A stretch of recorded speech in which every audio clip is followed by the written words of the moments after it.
Hello students. तो देखिए, आशा करता हूँ आप सब बहुत अच्छे होंगे और अच्छे से पढ़ रहे होंगे। तो हम आज का हमारा लेक्चर चालू करते हैं।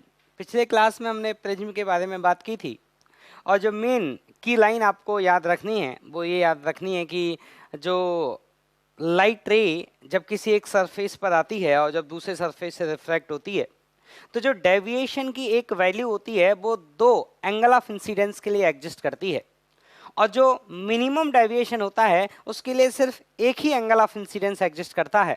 फॉर द मिनिमम डेविएशन जो आपका एंगल ऑफ इंसिडेंस था आई और जो आपका एंगल ऑफ इमरजेंस था ई, ये दोनों बराबर होते हैं। और एक R1 था और एक R2 था। R1 R2 भी दोनों बराबर होते हैं क्योंकि जब I और E बराबर हैं तो R1 R2 भी बराबर होंगे। और R1 प्लस R2 का समेशन हमेशा अपेक्स एंगल ए के बराबर होता है और अगर R1 R2 दोनों बराबर हैं तो R1 R2 दोनों का वैल्यू a/2 के बराबर होगा। फिर इसके बाद मैंने एक फॉर्मूला बताया था और बोला था कि वो याद रखना ही होगा। वो फॉर्मूला था कि that n relative equal to sine of delta minimum plus a/2 upon sine of a/2। ये फॉर्मूला आपको याद करना ही पड़ेगा एट एनी कॉस्ट। फिर हमने बात की थी कि अगर मान लीजिए हमारा थिन प्रिज्म होगा तो डेविएशन का फॉर्मूला क्या आएगा। तो थिन प्रिज्म के केस में जो डेविएशन का वैल्यू होता है वो एंगल ऑफ इंसिडेंस पर डिपेंड नहीं करता और डेविएशन की जो वैल्यू होती है वो होती है mu relative mu prism upon mu surrounding -1 mu relative -1 into A. ये था आपका डेविएशन बाई थिन प्रिज्म। फिर इसके बाद एक लाइन और हमने पढ़ी थी कि लाइट रे बेस के पैरेलल तब जात in the case of minimum deviation light रे प्रिज्म के अंदर से जब जाती है तो वो बेस के पैरेलल होती है अगर बेस एंगल बराबर होते हैं तो, और अगर बेस एंगल बराबर नहीं है तो in the case of minimum deviation light रे प्रिज्म के अंदर बेस के पैरेलल नहीं होगी। तो बेस एंगल बराबर है, minimum deviation inside the prism, light ray parallel to base. यहां तक की हमारी बातें हो चुकी थी। अब एक क्वेश्चन हम लोग और करते हैं। तो एक क्वेश्चन ये है बेटा कि एक प्रिज्म है और प्रिज्म का अपेक्स एंगल आपको दिया गया है दैट इज 60 डिग्री और इसका जो रिफ्रैक्टिव इंडेक्स है वो भी आपको दिया गया है। रिफ्रैक्टिव इंडेक्स इज √7/3 और यहां से एक लाइट रे इंसिडेंट होती है। यहां से एक लाइट रे इंसिडेंट होती है और जब यहां से एक लाइट रे इंसिडेंट होती है तो इसका एक एंगल ऑफ इंसिडेंस है। Let's say that angle of incidence is I.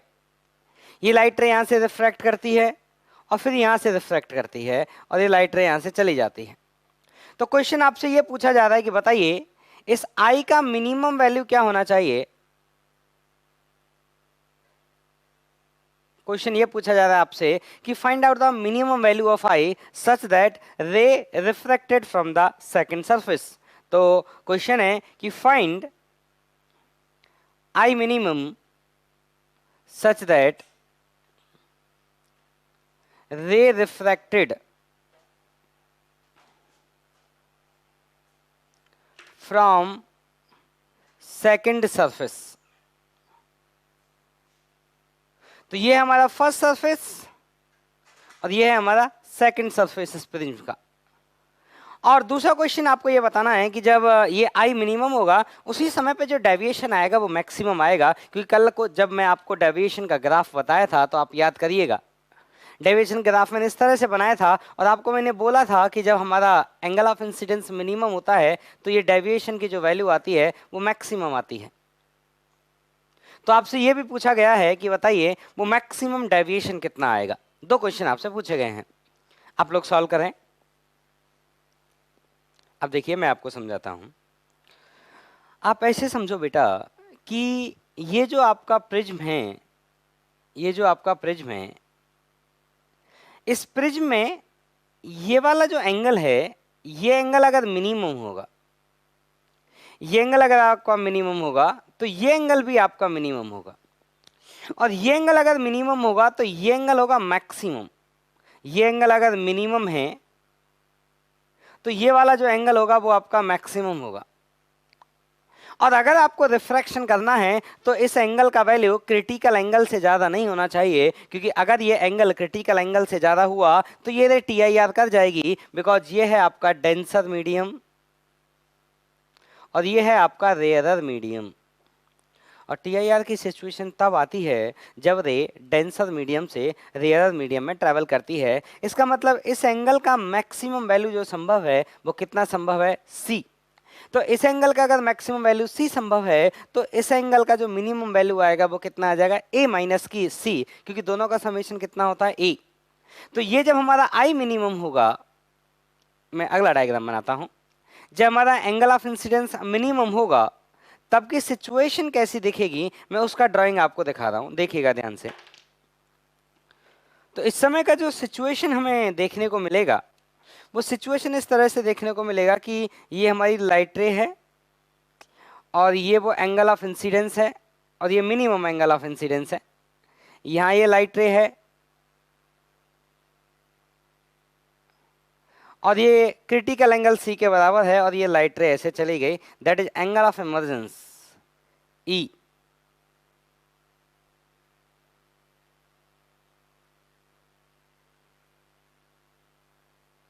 And that E is 90 degree. ये आपका एंगल ऑफ इमर्जेंस है 90 डिग्री और ये आपका C है, ये एंगल कितना है आपका, A माइनस C है और ये है आपका एंगल ऑफ इंसिडेंस I जो कि मिनिमम एंगल है। अब आपको लिखना है स्नेल्स लॉ, तो आप स्नेल्स लॉ लिखिए इस इक्वेशन पे, तो ये क्या आएगा, ये आएगा साइन ऑफ I मिनिमम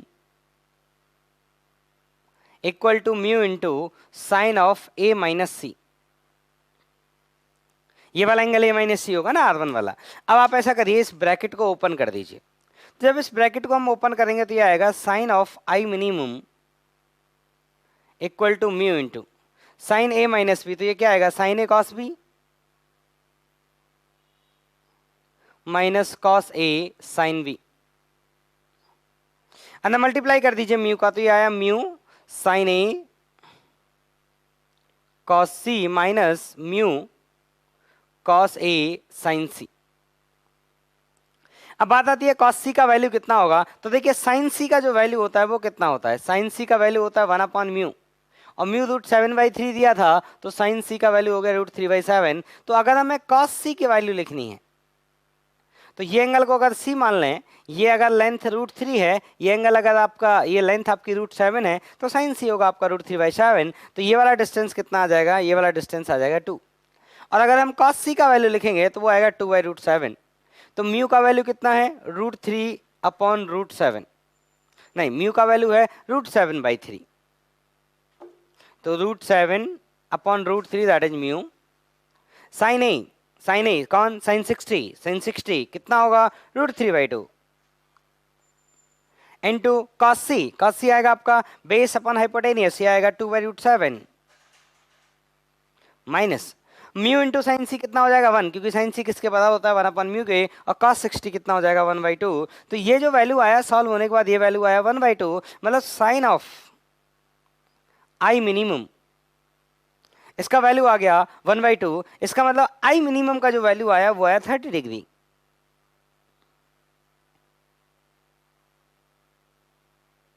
तो एक तो हमसे ये पूछा गया था कि बताइए मिनिमम एंगल ऑफ इंसिडेंस कितना आएगा, 30 डिग्री आएगा। अब कोई बोला कि सर मान लो मैंने रे को 30 डिग्री से कम पे इंसिडेंट किया तो क्या होगा, तो देखिए ये एंगल और कम होगा, ये एंगल और कम होगा, ये एंगल और बड़ा होगा। तो अगर ये एंगल C से ज्यादा हो गया तो रे वहां रिफ्रैक्शन नहीं कर पाएगी, रे वहां पे TIR करेगी, रिफ्लेक्शन करेगी। तो this is the minimum possible angle. ठीक, अब सुनना, दूसरी चीज और आपसे पूछी गई थी वो है डेविएशन। तो डेविएशन का जो फॉर्मूला होता है वो होता है I plus E minus E. I का वैल्यू कितना है 30 डिग्री, E का वैल्यू कितना है 90 डिग्री एंड माइनस ए कितना है आपका 60 डिग्री। तो जो आपका मैक्सिमम डेविएशन आएगा इस सिचुएशन में, डेल्टा मैक्सिमम, उसका वैल्यू आएगा 60 degree. This is the maximum deviation of this रे। ठीक, ये आप नोट डाउन कर लें।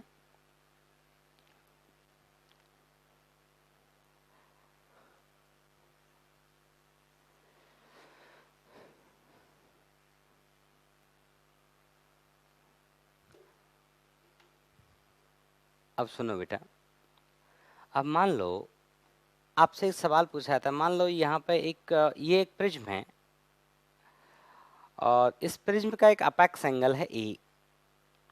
प्रिज्म का जो अपेक्स एंगल कितना है ए, प्रिज्म किसी मीडियम में रखा गया है। प्रिज्म हो सकता है पानी में रखा गया हो, प्रिज्म हो सकता है एयर में रखा गया हो, प्रिज्म एक मीडियम में रखा गया है। और प्रिज्म एक मीडियम में रखा गया है और प्रिज्म का जो रिफ्रैक्टिव इंडेक्स है वो बाहर के रिफ्रैक्टिव इंडेक्स से ज़्यादा है, मतलब म्यू प्रिज्म जो है वो बड़ा है म्यू सराउंडिंग से। ठीक, इसका मतलब ये होगा अगर म्यू प्रिज्म बड़ा है म्यू सराउंडिंग से, तो आप सोचिए अगर मैं रे यहाँ इंसिडेंट करूँगा, फिर रे इसके अंदर जाएगी और रे से जब बाहर निकलेगी तो ये वाला जो रे का मूवमेंट है ये होगा डेंसर टू रेयर मीडियम। ये वाला जो रे का मूवमेंट है वो कौन से डायरेक्शन में, कहाँ से कहाँ तक होगा, ये होगा डेंसर टू रेयर। ये डेंसर टू रेयर होगा। और जब रे डेंसर मीडियम से रेयरर मीडियम में जाती है तो TIR की सिचुएशन आ सकती है। हमें हमेशा अलर्ट रहना होता है कि कहीं TIR हो तो नहीं गया। और TIR होने को पता कैसे करते हैं, हमें इस पेयर का क्रिटिकल एंगल पता होना चाहिए। तो इस पेयर का जो क्रिटिकल एंगल होगा उसकी वैल्यू मैं लिखता हूँ sin c, वो होगा आपका mu S divided by mu P. और यहाँ से एक c का वैल्यू आ जाएगा, c का वैल्यू आ जाएगा sine inverse mu S upon mu P. ये मैंने बैकग्राउंड तैयार कर दिया क्वेश्चन पूछने के लिए। अब मैं इस बैकग्राउंड पे कुछ 2 क्वेश्चन आपसे पूछूंगा। एग्जाम में वो आपको इतना बैकग्राउंड तैयार करके नहीं देगा, वो एग्जाम में सीधा वैल्यू लिखेगा, ए का वैल्यू बता देगा, म्यू पी का वैल्यू बता देगा, म्यू एस का वैल्यू बता देगा और सीधा क्वेश्चन पूछेगा। तो ये सब आपको खुद से सोचना होगा कि रे जब यहाँ से यहाँ जाएगी तो वो डेंसर टू रेयरर जा रही है तो उसके TIR की सिचुएशन बन सकती है। हमें अलर्ट रहना पड़ेगा कहीं angle of incidence critical angle से ज़्यादा ना हो जाए। तो ये आपको इस वाले मूवमेंट के दौरान अलर्ट रहना पड़ेगा कि कहीं TIR ना हो जाए। क्यों? क्योंकि मूवमेंट कहाँ है, डेंसर टू रेयरर। मैं इसी बात को लेके आपसे क्वेश्चन पूछूंगा। मतलब ये बैकग्राउंड है, डाटा यही है, जो भी डाटा है वो this is the given data. और इस गिवन डाटा के बेसिस पे मैं आपसे क्वेश्चन पूछूंगा कि what must be the relation between A and C, what must be the relation between A and C such that all rays refracted from second surface, मतलब जितनी भी रेज सरफेस, जितनी भी रेज हैं वो सेकंड सरफेस पे refraction अवश्य करें। ऑल रेज मतलब एंगल ऑफ इंसिडेंस चाहे कुछ भी हो, क्योंकि जब मैंने ऑल रेज बोल दिया और एंगल ऑफ इंसिडेंस मैंने नहीं बताया तो आप कोई भी एंगल ऑफ इंसिडेंट ले लें, क्योंकि मैंने बोला ना ऑल रेज क्या करनी चाहिए, रिफ्रैक्शन करनी चाहिए। कहाँ करनी चाहिए, सेकंड सरफेस पे। तो बताइए जो ये C है, जो इस पेयर का क्रिटिकल एंगल है जिसकी वैल्यू है sine inverse mu S upon mu P, that C and that A is the apex angle, what must be the relation between A and C such that all ray suffer refraction at the second surface? Solve करिए, सभी रे refraction करें, all rays solve करिए। देखिए मैं आपको solve करके बता सकता हूं। तो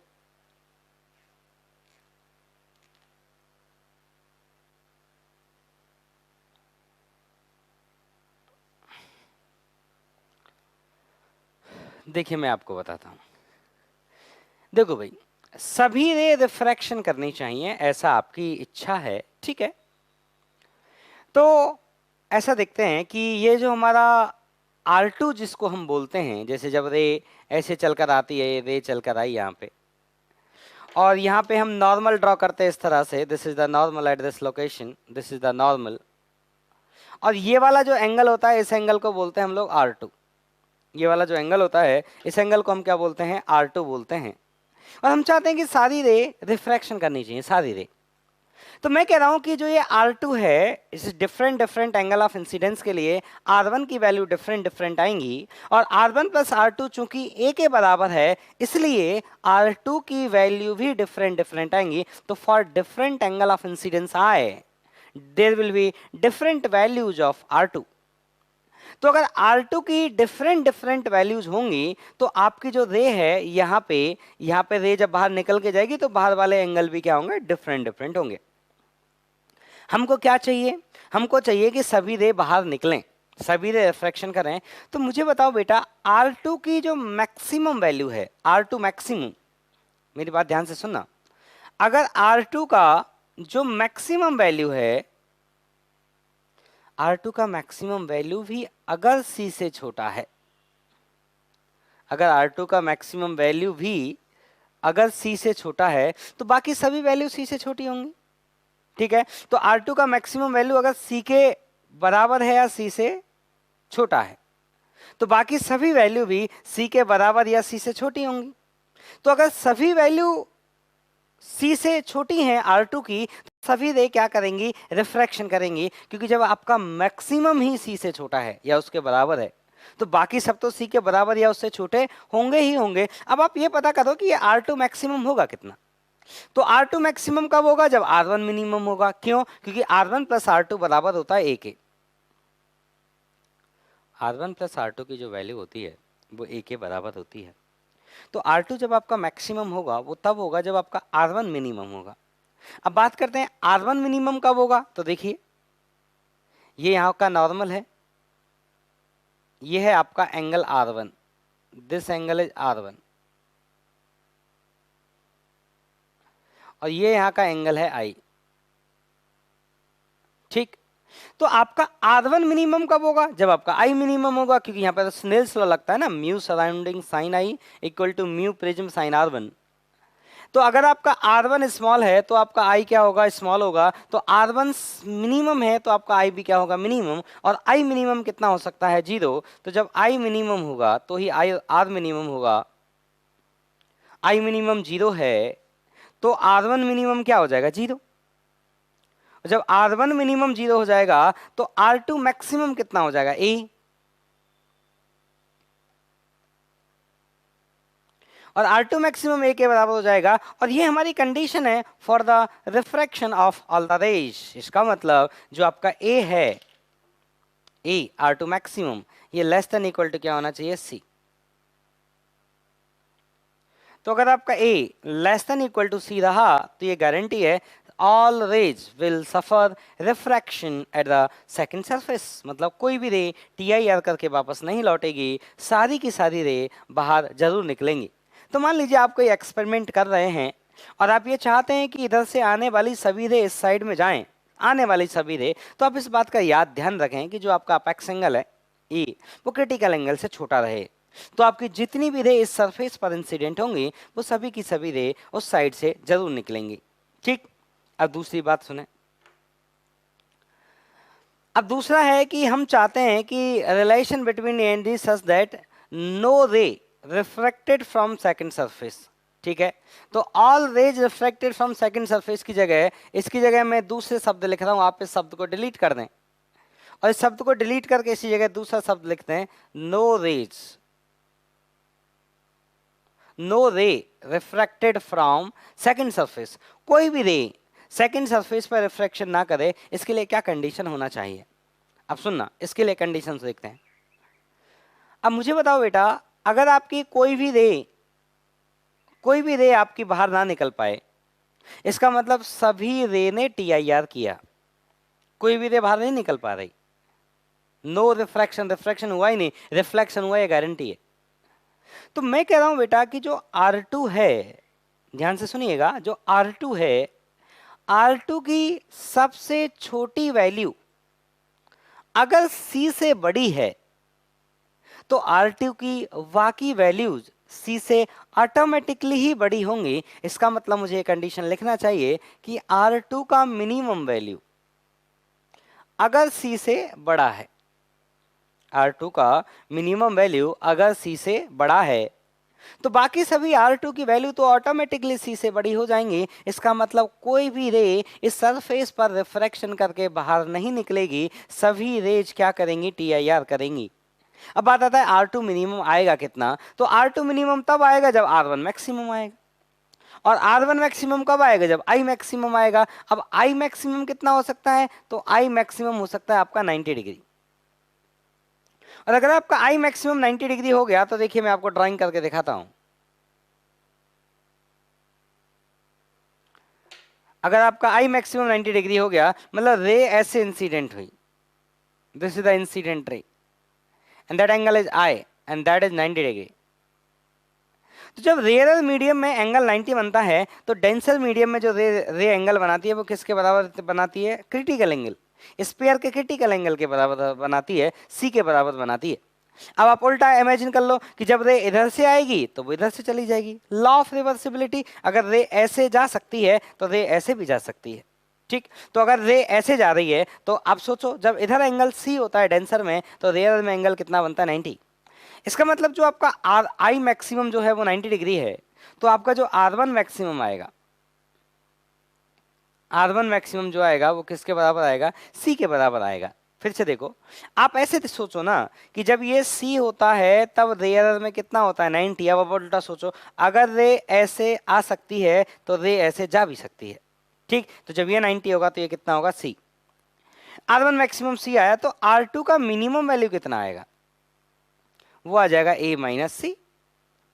अब हमें ये बताना है कि भाई जो R2 की मिनिमम वैल्यू है ना वही C से बड़ी है, तो बाकी वैल्यू तो C से बड़ी अपने आप होंगे ही होंगे। तो A minus C is greater than C, तो A ग्रेटर देन क्या हो गया? 2C।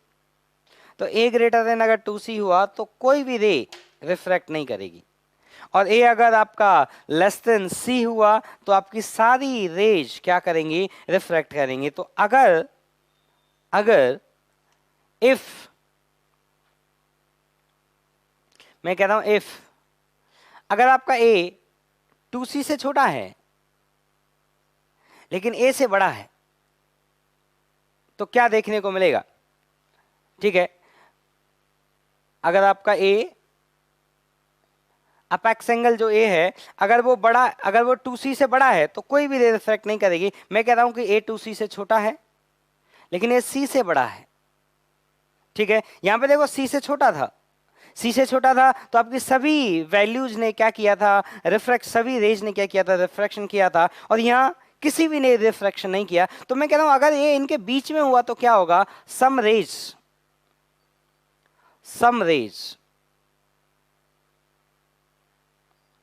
will suffer TIR and some rays will suffer refraction। और ये किस पे डिपेंड करेगा कि कौन सी रे TIR करेगी और कौन सी रिफ्रैक्शन करेगी? That will depend on angle of incidence i. जो हमारा एंगल ऑफ इंसिडेंस है उस पर डिपेंड करेगा कि क्या होगा उस रे के साथ। कब? जब आपका A 2C से छोटा है और A आपका C से बड़ा है। लिख लीजिए इसको।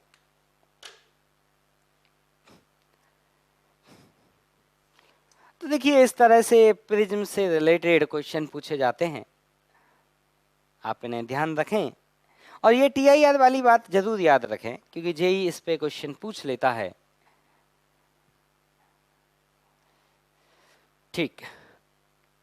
अब देखिए, अब एक चीज हम स्टार्ट करते हैं जिसका नाम है डिस्पर्जन। जिसका नाम क्या है? डिस्पर्जन।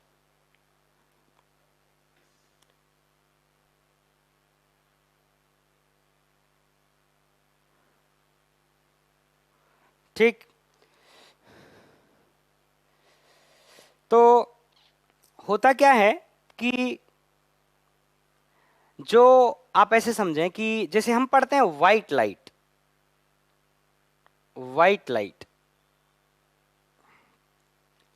तो आप जानते हैं कि जो हमारी लाइट होती है इसमें बहुत सारे कलर होते हैं, जैसे 7 कलर हम बोलते हैं, बहुत सारे कलर होते हैं, और सभी का अपना अपना वेवलेंथ होता है। सभी का अपना अपना क्या होता है? वेवलेंथ होता है। और व्हाइट लाइट हम किसको बोलते हैं? Mixture of all wavelength. Mixture of all wavelength.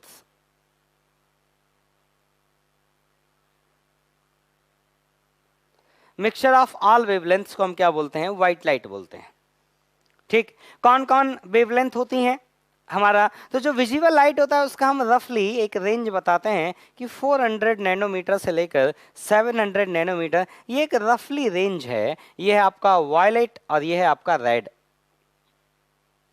Violet का वेवलेंथ कितना है 400 नैनोमीटर और रेड का वेवलेंथ कितना है 700 नैनोमीटर। और ये जो वेवलेंथ है ये वैक्यूम में है। ये जो वेवलेंथ है वो कौन से मीडियम में है, वैक्यूम में है। ठीक, आप अच्छे से जानते हैं कि जो वेव होती हैं, चाहे वो स्ट्रिंग वेव हो, चाहे इलेक्ट्रोमैग्नेटिक वेव हो, चाहे साउंड वेव हो, एनी काइंड ऑफ वेव, उनके लिए एक रिलेशन फॉलो होता है v equal to F lambda. v कौन है, किसी मीडियम में वेव का speed, speed of wave in medium. What is v, ये है speed of wave in medium. f क्या है, फ्रीक्वेंसी।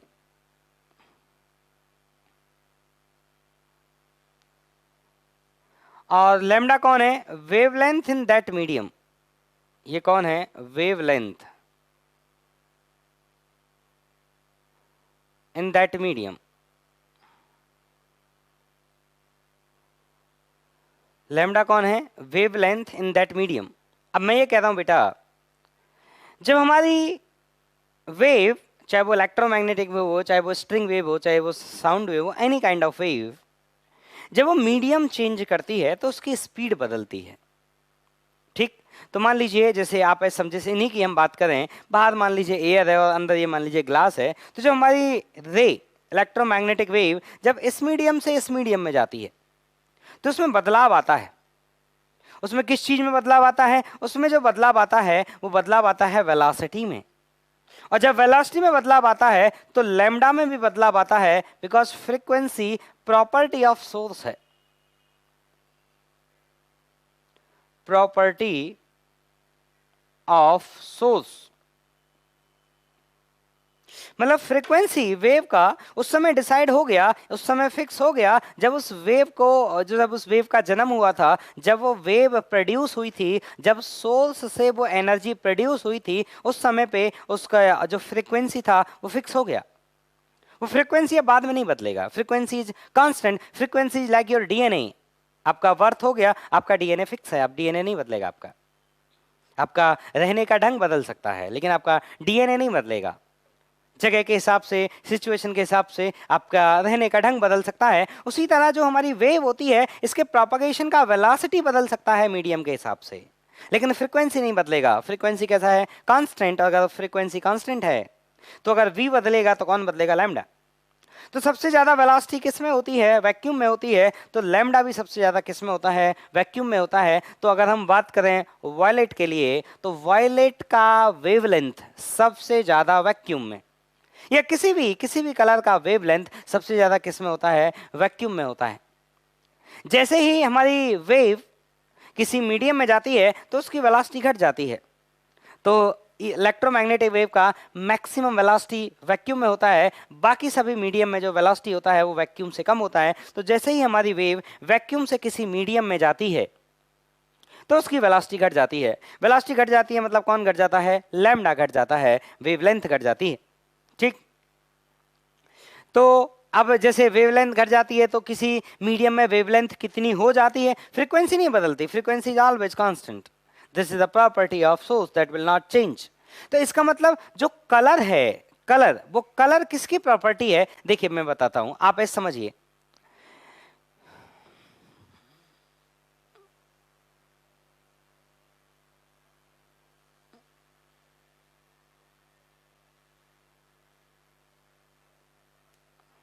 आप ऐसे समझिए बेटा, आप ऐसे समझिए, ये मान लीजिए एक वेव है, ये एक वेव है और ये वेव चल के जा रही है। और ये मान लेते हैं यहाँ पे ये मान लेते हैं वाटर है या ग्लास है, कोई भी एक मीडियम मान लेते हैं। This is glass in water, जो भी आप मानना चाहें, लेट्स से हम ग्लास मान लेते हैं इसको। तो हमारी जब इलेक्ट्रोमैग्नेटिक वेव इस मीडियम में जाएगी तो इसकी वेवलेंथ जो है, अब देखिए वेवलेंथ किसको कहते हैं, तो यहां से यहां तक का जो एक गैप होता है, that separation is called the wavelength of the wave. तो अगर ये वेव वैक्यूम में है तो this is the wavelength of wave in vacuum. या यहाँ से यहाँ तक का डिस्टेंस बोले आप, और चाहे आप यहाँ से यहाँ तक का डिस्टेंस बोले, एक ही बात है। यहाँ से यहाँ तक बोले चाहे यहाँ से यहाँ तक बोले, वो एक ही बात है। लेकिन जब ये किसी मीडियम में चल के जाती है, तो मैं मान लेता हूं ये वैक्यूम है, मैं मान लेता हूं वैक्यूम है, और ये मान लेते हैं लेट्स से रेड कलर का वेवलेंथ है, ये रेड कलर है, तो इस लैम्डा का जो वैल्यू होगा वो होगा 700 नैनोमीटर। अब ये आपकी इलेक्ट्रोमैग्नेटिक वेव इस मीडियम में चली गई, इस ग्लास में चली गई, तो वेवलेंथ थोड़ी क्या हो जाएगी, कम हो जाएगी। तो ये जो गैप है, ये गैप थोड़ा कम हो जाएगा, तो आपको ऐसा लगेगा ये स्क्वीज हो गई, इसको कंप्रेस कर दिया गया। तो यहां इस मीडियम में जब ये वेव आपको देखने को मिलेगी इस मीडियम में, तो ऐसे लगेगा ये स्क्वीज हो गई है, ऐसे आपको देखने में लगेगा कि ये क्या हो गई है, स्क्वीज हो गई है। तो आप देखिए यहां से यहां तक का जो ये जो सेपरेशन है, this is this separation is the wavelength lambda dash. किसका? तो ये पहले भी आपको देखने में रेड लग रहा था, और ये देखने में आपको अभी भी रेड लगेगा। मैं एग्जांपल देता हूं, जो एक मेले में लेजर आती थी, 30 रुपए की लेजर जो आती है रेड कलर वाली, जब उसको आप ऐसे ऑन करते हैं तो वो आपको रेड दिखाई देती है। अगर आप उसको पानी में भी डालिए, उसको ऐसे उस लेजर की लाइट बीम को पानी में जाने दीजिए, मान लीजिए यहाँ ग्लास है और ऐसे आपने लेजर ऑन किया, तो पानी में भी वो रेड ही दिखता है। तो पानी में जब वो लेजर चल के गई तो उसकी वेवलेंथ बदल गई, लेकिन कलर अभी भी आपको रेड दिखा। इसका मतलब कलर वेवलेंथ की प्रॉपर्टी नहीं है। क्यों? क्योंकि कलर अगर वेवलेंथ की प्रॉपर्टी होता तो उस पानी में उस रेड कलर की जो लेजर हमने भेजी, उसका वेवलेंथ बदल गया है। और अगर कलर वेवलेंथ की प्रॉपर्टी होता तो उसका कलर भी बदल जाता। लेकिन हमारा ऑब्जर्वेशन है कि कलर रेड, एयर में भी हमें वो रेड दिख रहा था, तो वो पानी में भी हमें रेड ही दिखता है। इसका मतलब कलर वेवलेंथ का प्रॉपर्टी नहीं है। किसका प्रॉपर्टी है? फ्रीक्वेंसी का प्रॉपर्टी है। ठीक, तो इसको याद रखना, कलर जो है वो वेवलेंथ का प्रॉपर्टी नहीं है, फ्रीक्वेंसी का प्रॉपर्टी है। तो आप बोलेंगे तो फिर सर हमें वेवलेंथ क्यों याद कराते हैं कि 700 नैनोमीटर रेड कलर का वेवलेंथ होता है? तो उसमें एक लाइन और याद कराते हैं। वो एक लाइन ये होती है कि 700 नैनोमीटर वैक्यूम में है, हर किसी मीडियम में रेड का 700 नैनोमीटर नहीं है। सिर्फ वैक्यूम में रेड का वेवलेंथ जो है वो है 700 नैनोमीटर, बाकी मीडियम में वेवलेंथ कम होगा। जैसे अब हम बात करें ग्लास में कितना होगा, तो म्यू की वैल्यू कितनी होती है? 3/2। तो आप इस रिलेशन से देखो, अगर वेलोसिटी घटेगी तो लैम्डा भी घटेगा, अगर वेलोसिटी बाई एन हो जाएगी तो वेवलेंथ भी बाई एन हो जाएगी। या फिर आप ऐसे देख लो, यहाँ पे देखिए मैं लिख देता हूँ, इसको लैम्डा नॉट मान लेता हूँ और इसको मान लेते हैं लैम्डा डैश। तो एक हम लिखेंगे c = f लैम्डा नॉट, और यहाँ अगर वेव का स्पीड v है जिसकी वैल्यू होगी c/μ, तो हम लिखेंगे v = f lambda 1 f lambda dash. दोनों में डिवाइड लगा दो तो c/v कितना आया? ये आया lambda naught upon lambda dash. c/v कौन होता है? Refractive index of that medium is mu. तो यहाँ से जो लैम्डा डैश का वैल्यू आएगा बेटा, लैम्डा डैश का जो यहाँ से वैल्यू आएगा वो आएगा लैम्डा नॉट बाई म्यू। तो मैं अगर आपसे पूछूं कि बताइए रेड कलर का वेवलेंथ इस मीडियम में कितना हो गया होगा, तो देखिए दैट लैम्डा डैश, इसका वैल्यू कितना आएगा? Lambda naught by mu. Lambda naught कितना था आपका? 700, और म्यू कितना है आपका? 3/2, तो कितना आया? 1400/3 नैनोमीटर। ये आपका वेवलेंथ हुआ इन दैट मीडियम, किसका? रेड का। तो याद रहे फ्रीक्वेंसी किसका प्रॉपर्टी है? वेवलेंथ, सॉरी कलर किसका प्रॉपर्टी है? फ्रीक्वेंसी का। वेवलेंथ का प्रॉपर्टी नहीं है कलर। ठीक, और जब रे किसी मीडियम में जाती है तो उसका फ्रीक्वेंसी चेंज नहीं होता, उसका वेलोसिटी चेंज होता है, उसका वेवलेंथ चेंज होता है। और रेड कलर का वेवलेंथ वैक्यूम में 700 नैनोमीटर होता है, किसी और मीडियम में 700 से कम हो सकता है।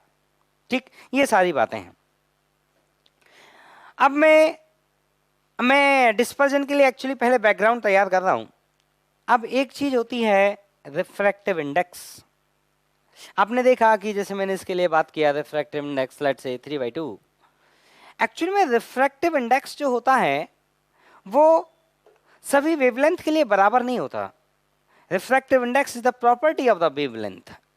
तो mu, refractive index mu, this is the property of the wavelength.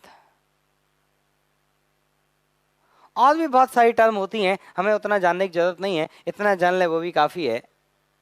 कि किसी मीडियम का रिफ्रैक्टिव इंडेक्स जो होता है वो सभी वेवलेंथ के लिए एक जैसा नहीं होता। पानी का ही रिफ्रैक्टिव इंडेक्स रेड के लिए अलग होगा, वायलेट के लिए अलग होगा, ग्रीन के लिए अलग होगा, येलो के लिए अलग होगा, पर्पल के लिए अलग होगा। Different for all wavelengths. ये इसको बोलते हैं कॉची थ्योरम, कॉची फॉर्मूला या फिर कॉची थ्योरम। ठीक। और ये हमें क्या बताता है कि भाई सबके लिए जो रिफ्रैक्टिव इंडेक्स है वो बराबर नहीं होता है, सबके लिए रिफ्रैक्टिव इंडेक्स जो होता है वो अलग अलग होता है। ठीक है, अब सुनना मेरी बात।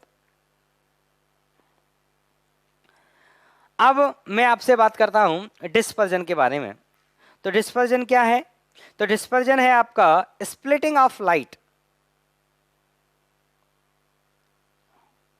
Angular splitting of light, angular splitting of light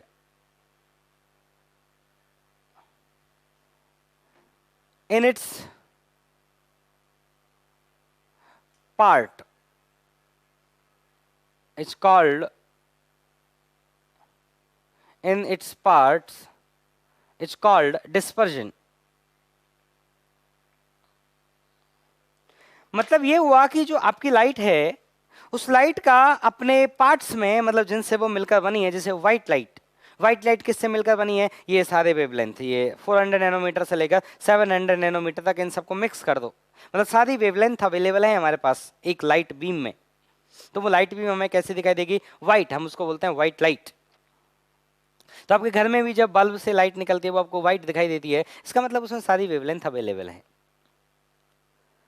तो अगर एक व्हाइट लाइट का अपने पार्ट्स में ब्रेक हो जाना, एंगुलर डिवीजन हो जाना, डिस्पर्जन कहलाता है।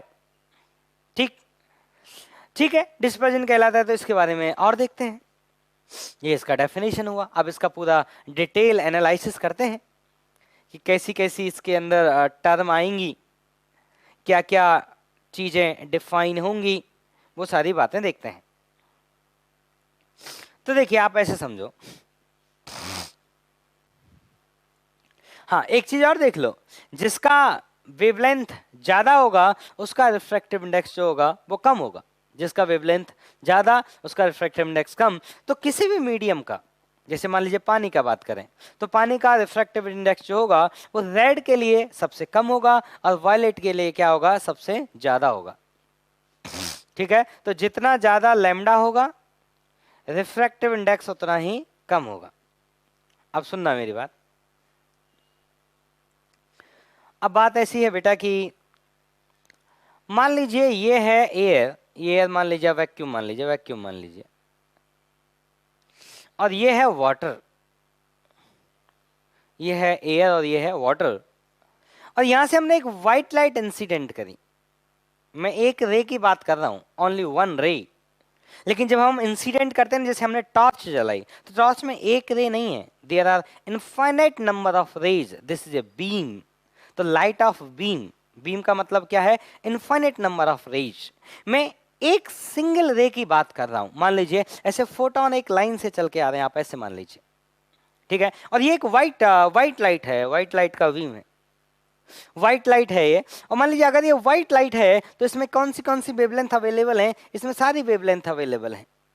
ठीक है, अब मुझे बताओ बेटा, अगर ये व्हाइट लाइट है तो ये व्हाइट लाइट इस मीडियम में, ये जो व्हाइट लाइट है वो इस मीडियम में अपने डिफरेंट एंगल में ब्रेक हो जाएगी, अपने डिफरेंट कलर में ब्रेक हो जाएगी। ऐसा क्यों होगा? तो उसका कारण सुनिए।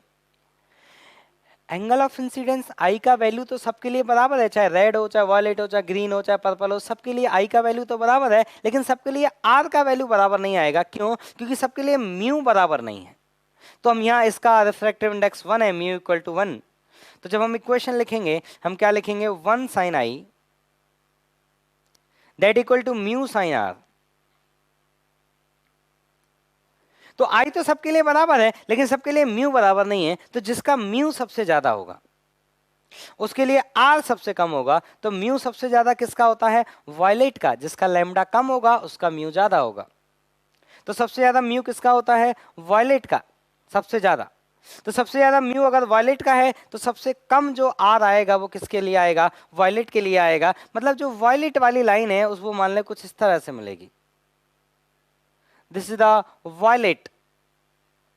और इसके बाद जिस तरह से आपकी म्यू की वैल्यू बदलेगी, आर की वैल्यू बदलेगी। अब मैं बोल रहा हूं म्यू सबसे कम किसके लिए होगा, तो रेड के लिए म्यू सबसे कम है। तो आर की वैल्यू जो सबसे ज्यादा होगी वो किसके लिए ज्यादा होगी, रेड के लिए आर का वैल्यू सबसे ज्यादा होगा। तो this is the angle of refraction for the red.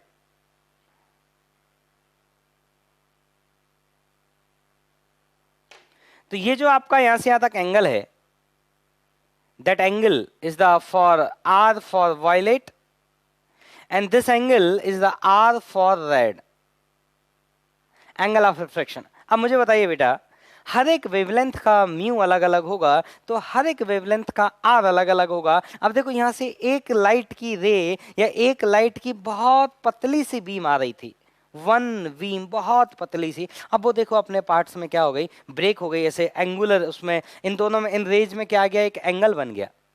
तो इस रे में जो ये एंगल बनता है इसको बोलते हैं एंगल ऑफ डिस्पर्जन। ये जो एंगल बनता है थीटा, इसको बोलते हैं हम लोग angle of dispersion, angle of dispersion. ठीक, इसको आप लिख लें।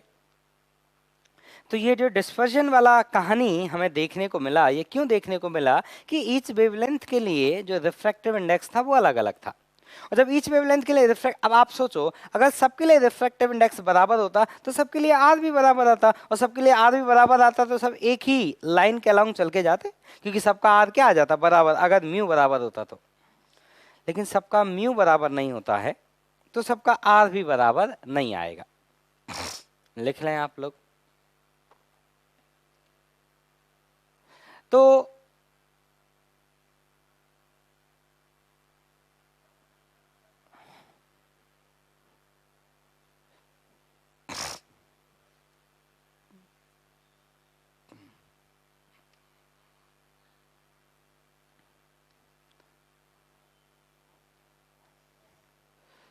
अब सुनना बेटा, अब जैसे अब हम प्रिज्म की बात करें, ठीक, अब देखिए, अच्छा चलिए इसी में बात कर लेते हैं। अब होता क्या है बेटा, जैसे मान लो इसी की बात करते हैं, वाटर सरफेस की अगर हम बात करें, ये वाटर सरफेस है और ये मान लेते हैं वैक्यूम है, और ये है आपकी वाटर सरफेस। ठीक, तो होता क्या है कि जब यहां से कोई व्हाइट लाइट का एक बहुत बड़ा बीम इंसिडेंट होता है, ये व्हाइट लाइट का बहुत बड़ा बीम जब इंसिडेंट होती है यहां पे,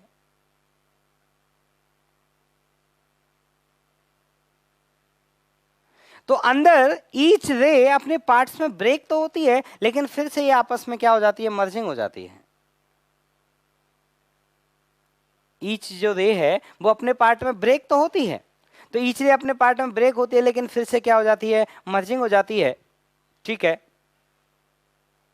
तो देखिए अब मैं आपको बात करता हूं, जैसे ये वाटर है और मान लेते हैं वाटर का स्लैब है हमारा, ऐसे ये वाटर का स्लैब है, वाटर का स्लैब मान सकते हैं, किसी और चीज का स्लैब मानते हैं।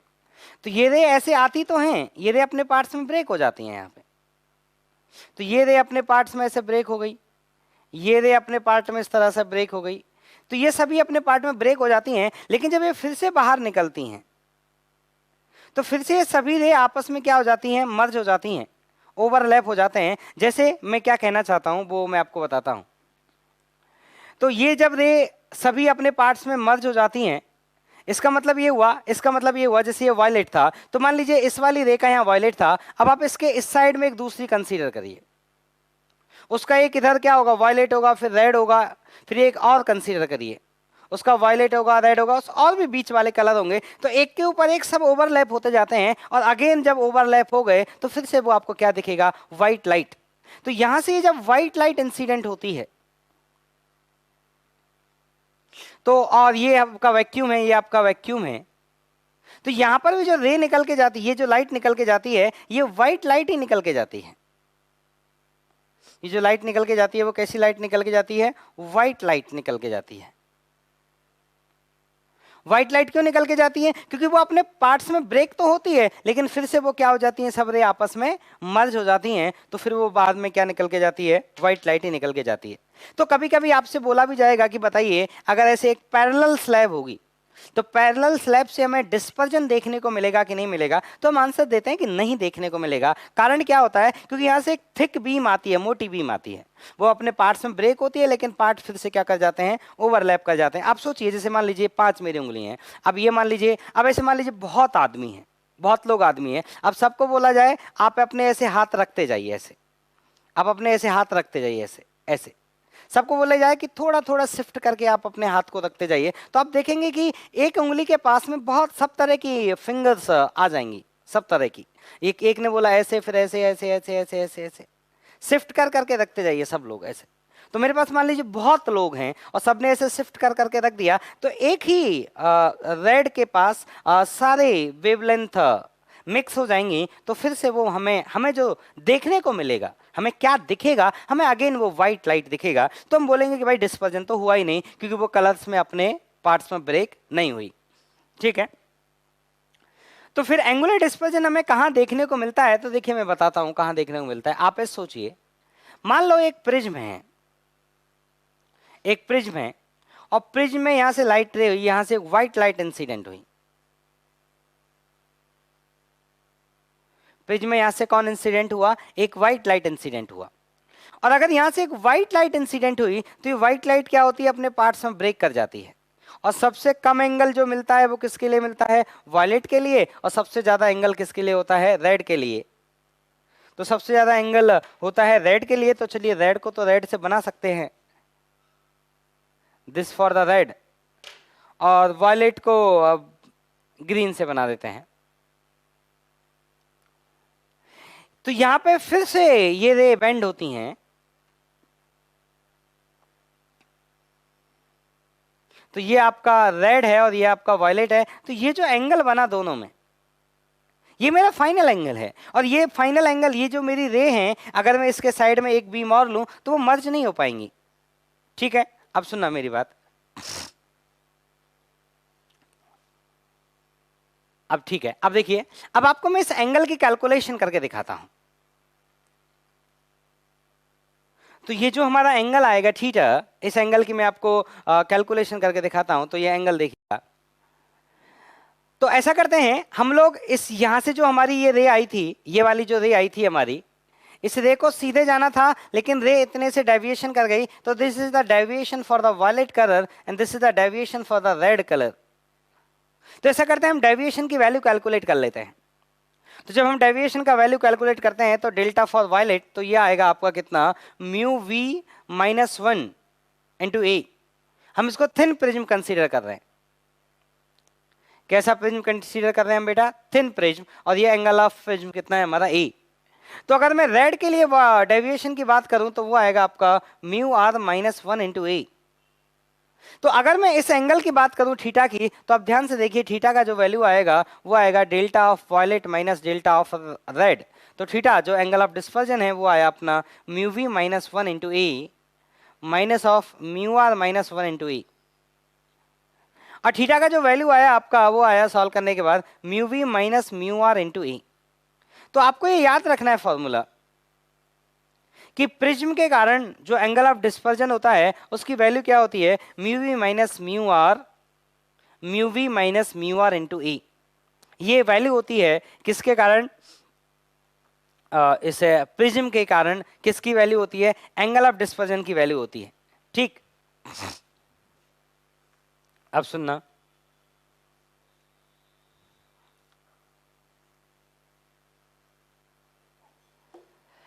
अब फिर यहां पे एक सवाल और पूछा जाता है। एक सवाल पूछा जाता है कि बताइए मीन डेविएशन कितना होगा? Mean deviation. अब देखिए, मीन डेविएशन शब्द का मतलब क्या है, मैं शब्द का मतलब बताता हूं। आप सोचो, अगर मैं पूछूं आपसे कि बताइए भाई इस रे का डेविएशन कितना हुआ, तो उसका आंसर है कि इस रे का डेविएशन सभी का अलग अलग हुआ, वॉयलेट का अलग हुआ, रेड का अलग हुआ, ग्रीन का अलग हुआ। तो फिर बोला जाता है कि अरे चलिए, जब सबका अलग अलग हुआ तो आप ये बता दीजिए एवरेज कितना है। एक एवरेज वैल्यू क्या है डेविएशन की, तो एवरेज वैल्यू कैलकुलेशन के लिए हम येलो कलर को चूज करते हैं। हम किसको चूज करते हैं मीन डेविएशन दिखाने के लिए, येलो कलर को हम चूज करते हैं मीन डेविएशन दिखाने के लिए। तो मीन डेविएशन मतलब येलो कलर का डेविएशन। तो मीन डेविएशन के लिए एक सिंबल इस्तेमाल किया जाता है इस तरह से, ये मीन डेविएशन। तो ये जो साइड में जो ब्रैकेट्स लगे इनका मतलब होता है मीन, और मीन डेविएशन येलो कलर के डेविएशन से दिया जाता है और वो होता है mu Y minus 1 into A. refractive index of the fringe for the yellow, refractive index of the fringe for violet, refractive index of the fringe for red। ठीक, अब हमसे पूछा जाता है, अब यहां पे एक चीज हम डिफाइन कर, अच्छा अब मान लो सवाल में आपको कभी म्यू वाई नहीं दिया जाए, मान लो, तो अगर आपको सवाल में कभी म्यू वाई नहीं दिया जाए ना, तो in the emergency situation mu Y जो यूज किया जाता है वो होता है mu V plus mu R by 2। Emergency situation में म्यू वाई की वैल्यू यूज की जाती है mu V plus mu R by 2 in emergency situation. ठीक, और अगर आप, या फिर आप ऐसे भी लिख सकते हैं कि मीन डेविएशन का जो वैल्यू होता है इन इमरजेंसी सिचुएशन वो होता है deviation of violet plus deviation of red by 2 in emergency situation. ठीक, अब हम एक चीज और डिफाइन करते हैं जिसको बोलते हैं डिस्पर्सिव पावर ओमेगा। तो डिस्पर्सिव पावर ओमेगा का जो वैल्यू होता है वो होता है आपका angle of dispersion upon mean deviation. तो एंगल ऑफ डिस्पर्जन का जो वैल्यू होता है वो होता है आपका कितना, mu v minus mu r into A, और नीचे मीन डेविएशन में भी ए आएगा, इसलिए मैंने ए नहीं लिखा क्योंकि ए कट जाएगा और नीचे बचेगा मेरा म्यू वाई माइनस 1। इसका मतलब जो डिस्पर्सिव पावर होती है वो एंगल ऑफ प्रिज्म की प्रॉपर्टी नहीं है, वो डिस्पर्सिव पावर कंप्लीटली किसकी प्रॉपर्टी है, उस मीडियम की प्रॉपर्टी है। किसकी, जो इस मीडियम का वो प्रिज्म बना है। क्यों, क्योंकि अपेक्स एंगल कितना भी हो, जब आप डिवाइड लगाएंगे ऊपर भी ए आएगा नीचे भी ए आएगा, दोनों साइड से ए कट जाएगा, मतलब this is only property of medium, जिसका मतलब omega is property of medium for prism. ठीक है, ठीक, तो देखिए इतना पढ़िए आप लोग और फिर मिलते हैं नेक्स्ट क्लास में। तो अब हम क्या करेंगे, इससे रिलेटेड कुछ क्वेश्चन सॉल्व करेंगे, डिस्पर्सन से रिलेटेड। ठीक है, तो चलिए।